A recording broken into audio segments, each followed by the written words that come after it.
دوسری جانب پاکستان نے وینزویلا کی صورتحال پر گہری تشویش کا اظہار کرتے ہوئے خبردار کیا ہے کہ وہاں بڑھتی ہوئی کشیدگی علاقائی اور عالمی امن و سلامتی کے لیے سنگین خطرات پیدا کر سکتی ہے۔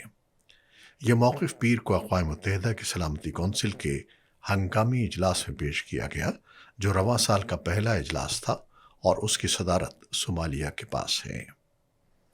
پاکستان کے قائم مقام مستقل مندوب سفیر عثمان جدون نے کہا کہ دنیا پہلے ہی متعدد بحرانوں سے دوچار ہے اور ایسے میں کسی خطے میں عدم استحکام امن کے لیے نیک شگون نہیں ہے۔